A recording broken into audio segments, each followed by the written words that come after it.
Bonjour peuple béni, bonjour bien-aimé. C'est votre servante Maman Jeanne. Nous sommes encore là ce matin avec les adoratrices, les mamans de Jaël Ministry. Le Père nous a encore fait du bien. Un miracle s'est produit ce matin, un grand miracle.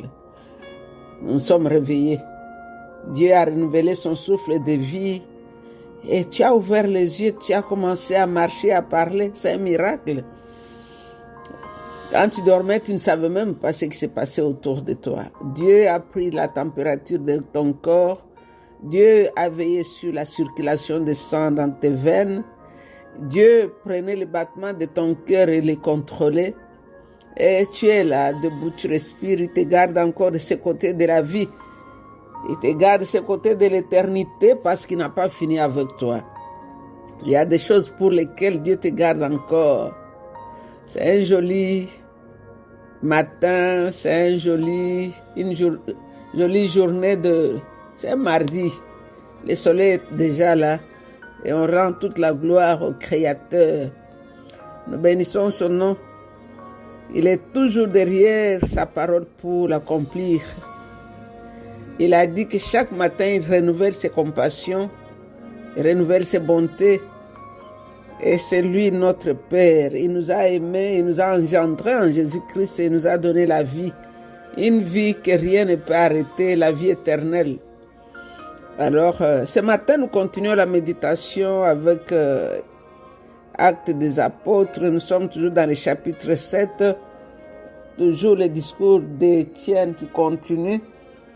Je vais lire la parole de Dieu à partir du verset 51 jusqu'à la fin de ce chapitre. Ça va aller jusqu'au verset 60. La Bible nous dit ceci. Maintenant, c'est Étienne qui continue à parler. Il dit: ô vous, hommes rebelles, dont les cœurs et les oreilles sont fermés aux appels de Dieu, vous résistez toujours au Saint-Esprit. Vous êtes comme vos ancêtres. Lesquels des prophètes vos ancêtres n'ont-ils pas persécutés? Ils ont tué ceux qui ont annoncé la venue du seul juste. Et maintenant, c'est lui que vous avez trahi et tué. Vous qui avez reçu la loi de Dieu par l'intermédiaire des anges, vous n'avez pas obéi à cette loi. Les membres du conseil devinrent furieux en entendant ces paroles et ils grinçaient des dents de colère contre Étienne. Mais lui, rempli du Saint-Esprit, regarda vers le ciel et vit alors la gloire de Dieu et Jésus debout à la droite de Dieu. Il dit: écoutez, je vois le ciel ouvert et le Fils de l'homme debout à la droite de Dieu. Ils poussèrent alors de grands cris, se bouchèrent les oreilles et se précipitèrent tous ensemble sur lui. L'entraînèrent hors de la ville et se mirent à lui jeter des pierres pour le tuer. Les témoins laissèrent leurs vêtements à la garde d'un jeune homme appelé Saül, tandis qu'on lui jetait des pierres. Étienne priait ainsi: Seigneur Jésus, reçois mon esprit. Puis il tomba à genoux et cria d'une voix forte: Seigneur, ne le tiens pas pour coupable de ses péchés. C'était la parole de Dieu. Et nous allons voir ensemble qu'est-ce que le Saint-Esprit nous suggère dans cette histoire. Quelle est la leçon à tirer? Quelle est la bénédiction à prendre? Et nous allons ensemble voir qu'est-ce que le Saint-Esprit veut que toi et moi nous puissions prendre ici. Depuis que Étienne a été amené devant le Sanhédrin, on l'avait accusé qu'il avait blasphémé contre le temple. Il avait parlé contre la loi. Alors, il devait s'expliquer. Il devait s'expliquer. Il est là devant le Sanhédrin. Il est là devant les chefs religieux juifs. Il doit expliquer pourquoi, qu'est-ce qu'il a dit. Et j'ai aimé le courage d'Étienne. On voit un sang-froid, quelqu'un qui a maîtrisé son histoire, quelqu'un qui sait en qui il a placé sa confiance, quelqu'un qui n'a même pas peur de la mort. Lui, l'accusé est devenu l'enseignant de ses accusateurs. Dans cette cour, c'est Daniel qui parle, c'est Étienne qui parle même plus que les autres. Nous avons vu comment il s'est défendu. Il leur a raconté toute leur histoire de la loi qu'il défendait et de ces mêmes temples qu'il défendait. Il leur a parlé de Joseph, il leur a parlé de Moïse. Et maintenant, nous tendons vers la fin de son discours. Les chefs religieux qui avaient chargé ou condamné Étienne d'avoir parlé contre leur loi, maintenant Étienne répond à leurs accusations. Maintenant, il est en train de dénoncer. C'est lui qui est devenu l'accusateur même de ces accusateurs. Il leur dit c'était un peuple avec un cou raide, incirconcis, leur cœur était incirconcis, leurs oreilles étaient incirconcises. C'est ce qu'il dit ici dans le chapitre, dans le verset 21. Vous résistez toujours au Saint-Esprit, vous êtes comme vos ancêtres. Donc vos oreilles, votre cœur incirconcis, vous avez circoncis seulement votre chair, mais vos oreilles et vos cœurs ne sont pas circoncis. Il est en train de les menacer ici. Il est en train de les gronder pratiquement. Pas comme un peuple de Dieu, mais comme des gens incirconcis, des gens têtus, des gens méchants, qui ont des oreilles pour entendre, mais qui n'entendent pas. Il leur dit que vous êtes les enfants vraiment de vos pères. Et c'est ce qu'il dit comme vos ancêtres. C'est ce que vous faites, ce qu'ils ont fait hier, c'est ce que vous faites aussi aujourd'hui. Il dit, lesquels des prophètes, vos ancêtres n'ont-ils pas persécuté? Donc aujourd'hui, vous continuez, vous êtes la continuité de ce qu'ils ont fait. Ils ont persécuté tous ceux qui ont parlé de la venue du Messie. Et aujourd'hui, vous-même, vous avez même crucifié le Messie lui-même. Et je me rappelle, Jésus avait donné cette proverbe quand il parlait de ce monsieur qui avait un champ. Il a engagé les gens pour travailler et puis il a envoyé les travailleurs pour voir. On a tué les travailleurs et puis il a envoyé encore quelqu'un d'autre, on a tué. Et quand il a envoyé même son propre fils, on a dit, ah, celui-là même c'est l'héritier. Ils l'ont même tué.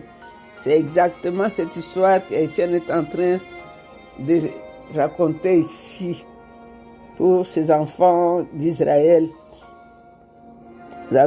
Vos pères ont persécuté ceux qui ont parlé de la venue de Jésus.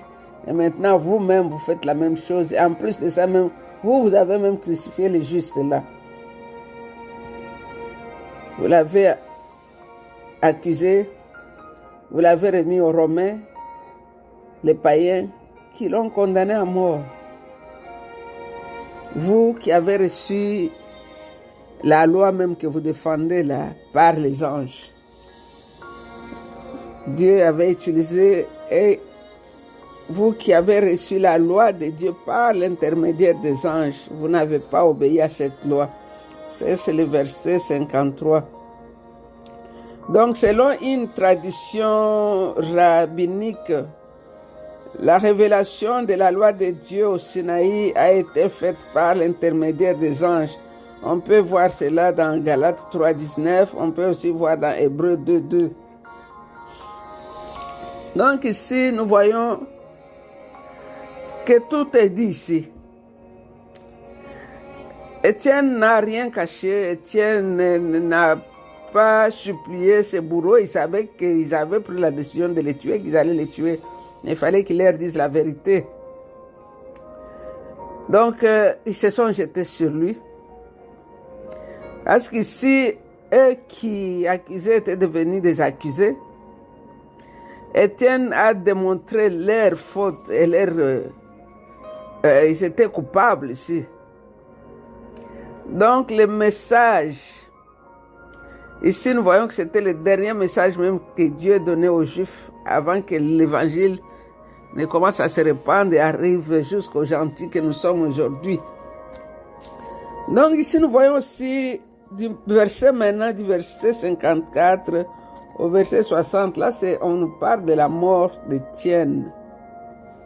Étienne ou Stéphane, c'est la même personne. En anglais, c'est Stephen, Stéphane. Alors nous voyons que dès qu'Étienne a parlé publiquement, donné son témoignage public, qu'il a vu le ciel était ouvert, c'est comme s'il avait jeté le feu sur les bourreaux. Ils ont crié, ils ont bouché leurs oreilles, ils sont tombés sur Étienne et ils ont amené en dehors de la ville pour les lapider. Alors nous voyons comment le Saint-Esprit travaille ici.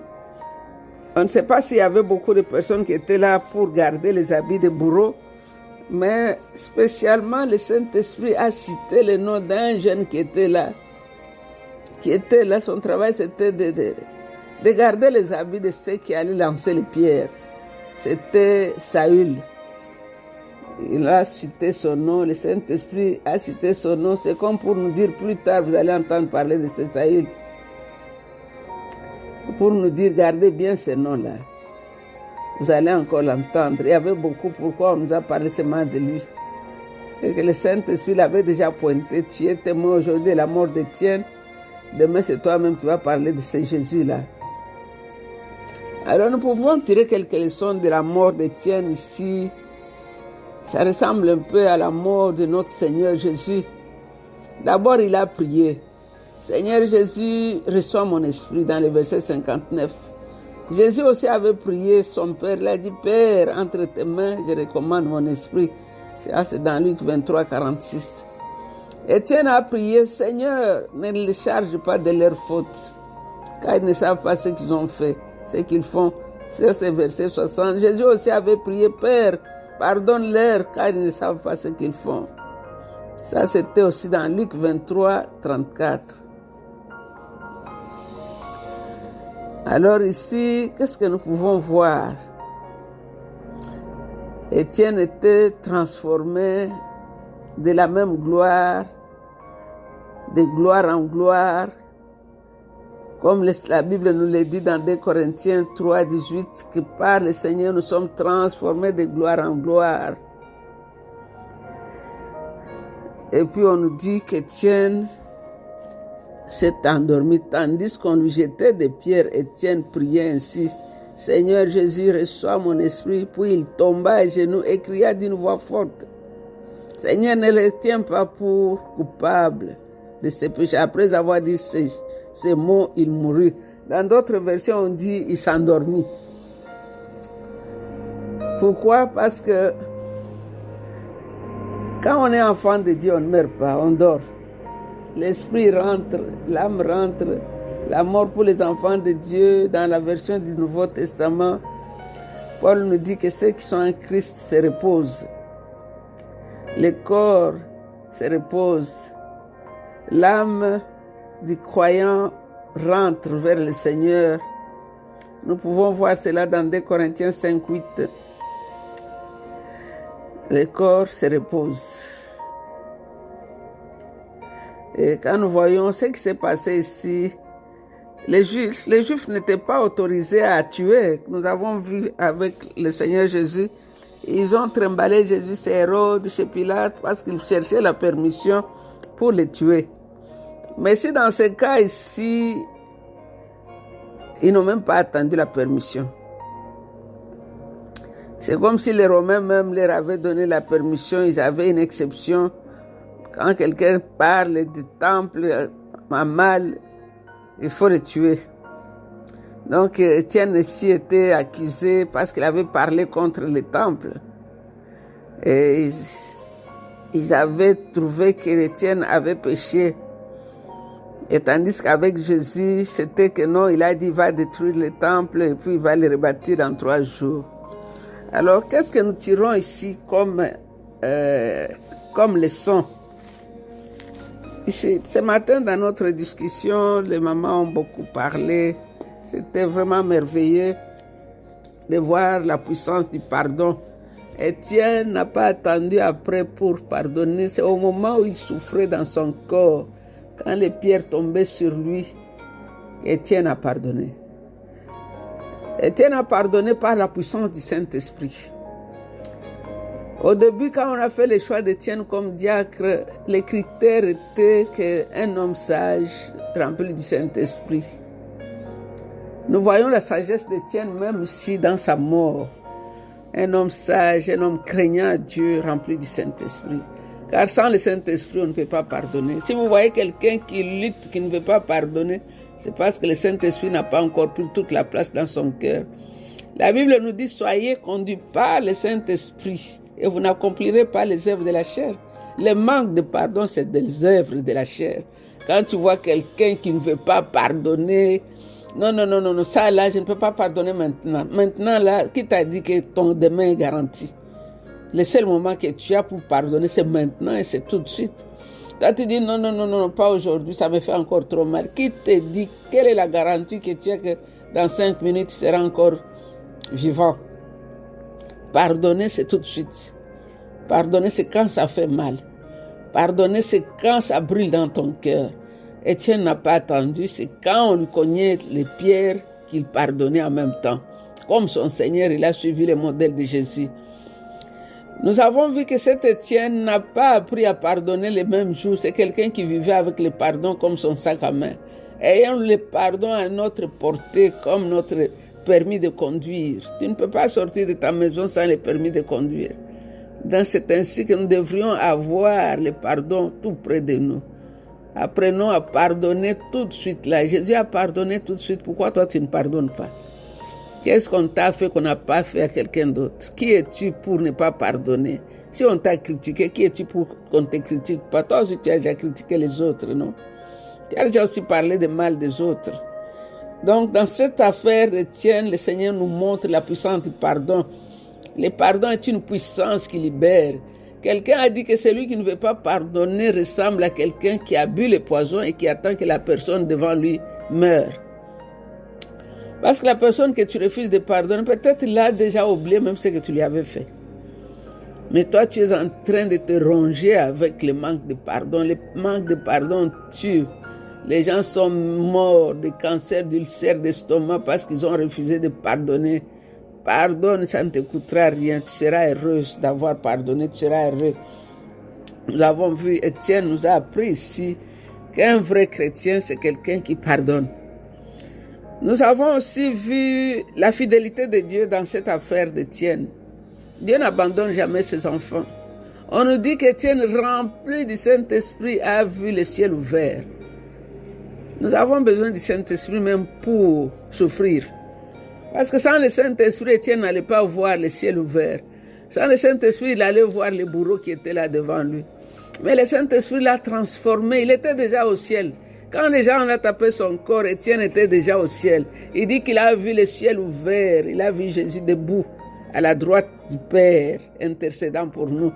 C'est ce que la Bible nous dit, qu'après avoir accompli la purification du péché, Jésus est assis à la droite de la majesté divine et il intercède. Donc, dans l'affaire d'Étienne, Jésus n'était pas absent, il était là-dedans. Et il voyait tout ce qui s'est passé. Le Saint-Esprit a donné à Étienne l'intelligence d'agir et de parler. Soyons connectés avec l'Esprit de Dieu, soyons amis du Saint-Esprit. Il va t'aider à pardonner. Il va t'aider à vivre au ciel même dans ta chair ici sur terre. Étienne était au ciel déjà. Étienne, la mort n'était pas la mort pour lui. La mort, c'était juste un passage pour être avec son Seigneur. Il dit, je voyais le ciel ouvert. Je voyais. Donc, si nous sommes connectés avec l'Esprit de Dieu, si nous les laissons agir dans notre cœur, si nous les laissons pardonner à notre place, nous verrons le ciel ouvert même tout en étant de ce côté de l'éternité. Une autre leçon ici,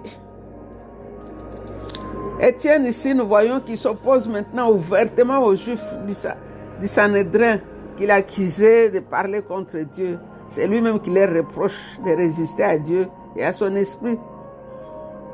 Étienne les enseigne, c'était devenu leur enseignant, leur professeur ici. Il leur dit, vous êtes comme vos ancêtres. Vous avez même arrêté de désobéir à Moïse que vous prétendez connaître. Vous avez désobéi à Moïse, vous avez désobéi aux prophètes. Vos cœurs, vos oreilles sont dures. Nous allons prier. Le Seigneur t'a interpellé ce matin. S'il y a quelqu'un que tu n'as pas encore pardonné, appelle et pardonne. Tu n'as aucun contrôle de ton temps sur la terre là. Dire que non, aujourd'hui je ne peux pas pardonner, je vais pardonner demain. Demain ne t'appartient pas. Dire que non, ce qu'il m'a fait là, c'est lui qui doit venir me demander pardon. Tu n'as aucun droit. Qui es-tu pour qu'il vienne te demander pardon? Les Juifs n'ont pas demandé à Jésus pardon pour l'avoir lapidé. Au contraire, c'est Jésus qui a demandé pardon à son Père à leur place. Ici, nous voyons Étienne en mourant. Il a suivi l'exemple de son Seigneur. Il a prié pour ses bourreaux. Il a intercédé pour les méchants. Il a intercédé pour ses ennemis. Étienne fut le premier chrétien à mourir pour le nom de Christ. Il fut le premier martyr. Donc il est ainsi devenu un exemple de foi ferme et de la persévérance pour nous qui sommes de ce côté de la vie. Donc à notre tour, lorsque nous sommes confrontés à des gros problèmes ou à la persécution, imitons Étienne, levons nos yeux au ciel et contemplons Christ notre Sauveur. En le voyant assis à la droite de Dieu, nous n'aurons plus peur. Si Dieu est pour nous, qui sera contre nous? C'est ce que Romains 8:31 nous dit. Qui va condamner ce que Christ a justifié? Parce qu'il est celui qui est mort. Bien plus, il est ressuscité et il est à la droite de Dieu et il intercède pour nous. Qui nous séparera de l'amour de Christ? C'est ce que Romains 8:34-38 nous dit. Donc, que le Seigneur vous bénisse, que le Saint-Esprit vous accorde la force de pardonner et vous verrez que vous serez l'homme et la femme la plus heureuse après avoir pardonné. Et c'est dans le nom de Jésus que nous avons ainsi prié. Avec beaucoup d'actions de grâce, nous disons Amen. Toutes mes excuses pour les petits bruits que vous allez entendre dans cet audio. Que le Seigneur vous bénisse. Prenez ce qui est essentiel. I love you. Bye bye.